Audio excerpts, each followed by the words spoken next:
Hello, everybody. I recently went into this comic book shop here in Harlem, and I was expecting traditional comics, superhero comics, and such that you'd find in America.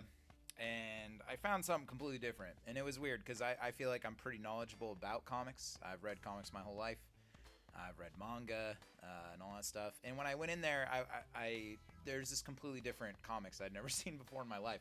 And it was really cool. The comic book shop here in Harlem is called, this is the throat Kirk right here. It's called Jopo the Pojo. Jopo the Pojo is a comic book character. It's this dude actually, and this dude, and this dude. Comic book character that was originated in Harlem. Not super popular, but this comic book shop is named after him, and these are actual comic drawings by famous artists from Europe that come and visit this comic book shop. And he just gave the comic book shop owner, Dimitri, just gave these to me and a few other ones. The comic books are not superhero focused, and there's a lot of different ones. There's a lot of weird comics like I saw a Napoleon Bonaparte comic that's like on their front display. Like people actually buy that, you know. So there's historical comic books. There's all kinds of different comic books that would be difficult to find in an American comic book shop. And this comic book shop just had a ton of awesome ones. So I could talk about a lot of different things, but I want to focus on one aspect of comics. Since we've been in the Netherlands, what has been funny is that everywhere we go, there is Donald Duck comic books. So even technically, I forgot about this until today, but when we arrived in our Airbnb that we're staying at here for 6 months, just on the bookshelf is like a ton of Donald Duck comics. Donald Duck in Europe is more, and these are old, these are from like the early 90s, but Donald Duck is actually more popular in the Netherlands and in Europe in general, in most places, more popular than Mickey Mouse. So he's a very big deal. And Donald Duck comics are sold everywhere. Like you can go into the train station and walk into like a little shop to pick up a book, and they'll have Donald Duck, like a whole stand devoted to Donald Duck comics. It's super weird. We don't have this appreciation for Donald Duck in the US. There are Donald Duck comics. They're just not as popular. Because of this, there's a lot of Disney comics that are sold in Europe that are aimed at adults, because adults have been subscribed to this comic since they were kids, and they just continually read these Donald Duck comics. So I saw a couple Mickey Mouse comics that were kind of more mature, almost like Ren and Stimpy-esque, but Mickey Mouse. I thought that was interesting. So this is, I just thought this was interesting. These are typical trade paperbacks. There's more pages in these than a traditional American comic. Not that many, just 32.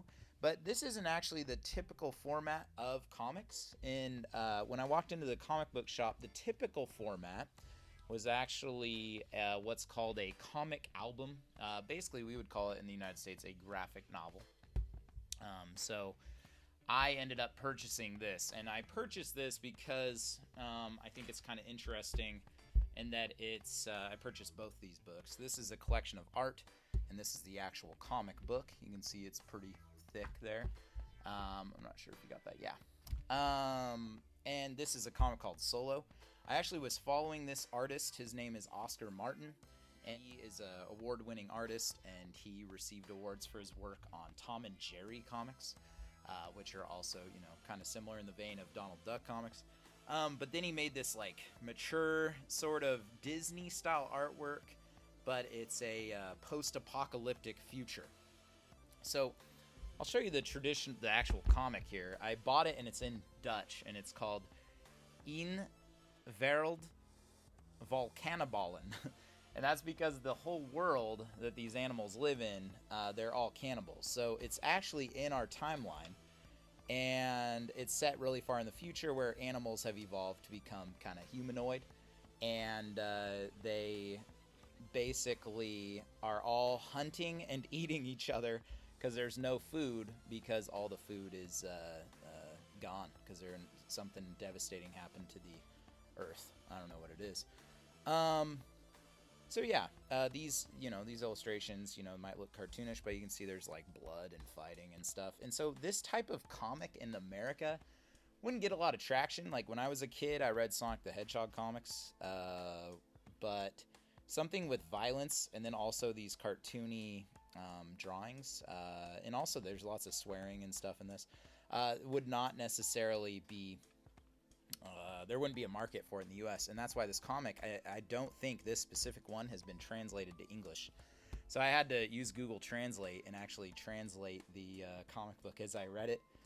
Basically, it's the introduction of this character named Solo, who's a rat, and he gets captured by these guys, and he's forced to fight in this post-apocalyptic arena. So it's like Mad Max meets Donald Duck, I guess.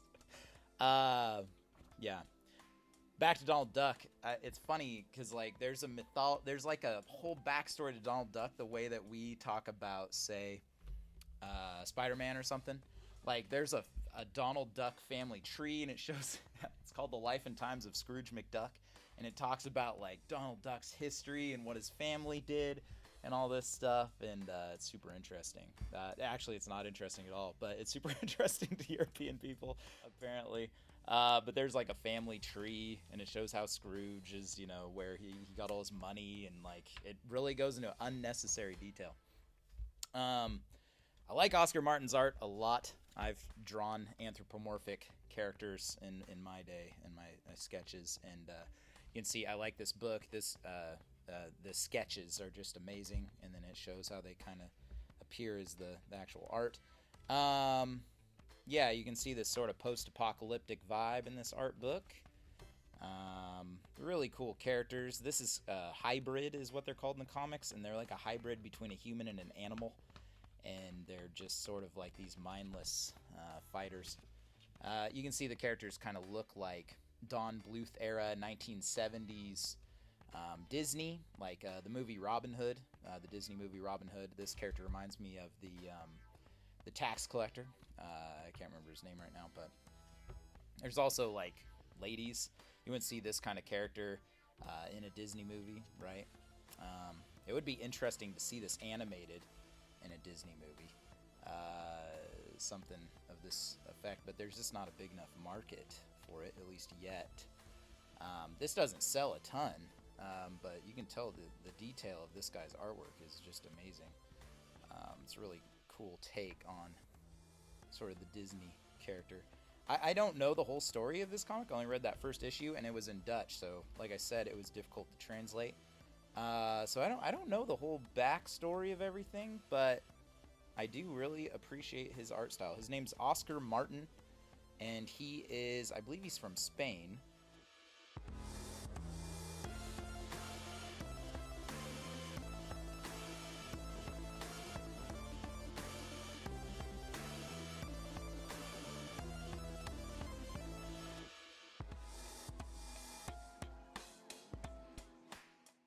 Still really dig his art style.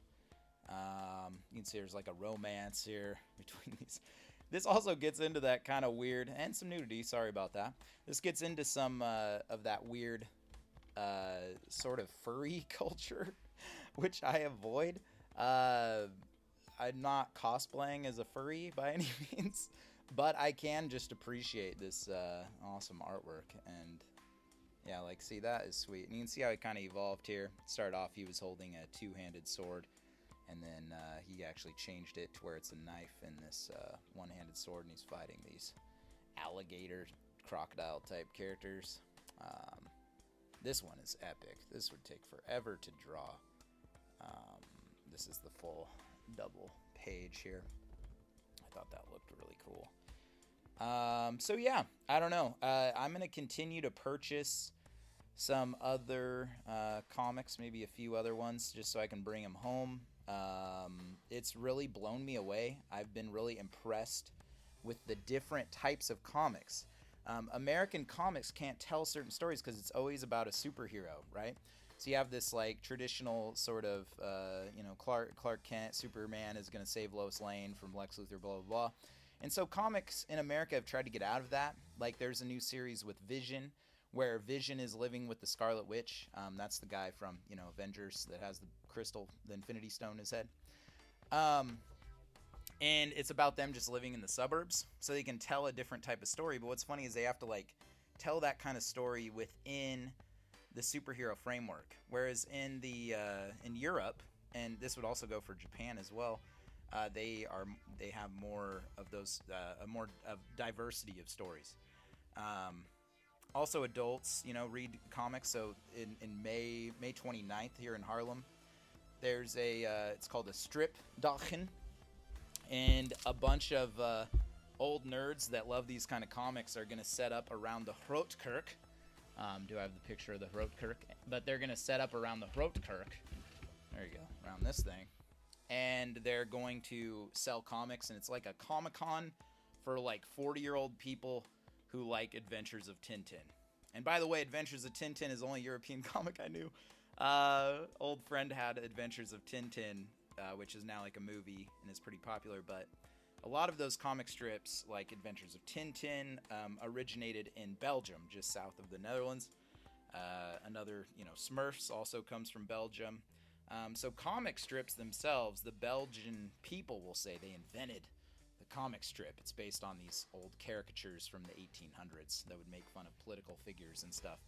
So, I don't know. Yeah, that's all I have to say about comics. And hopefully I'll find I'll bring some more home with some interesting art and interesting stories. And I think the next one I'm going to buy is in English, because it was really difficult reading this thing in Dutch. I really didn't understand exactly what was happening even with Google Translate. So thanks for watching.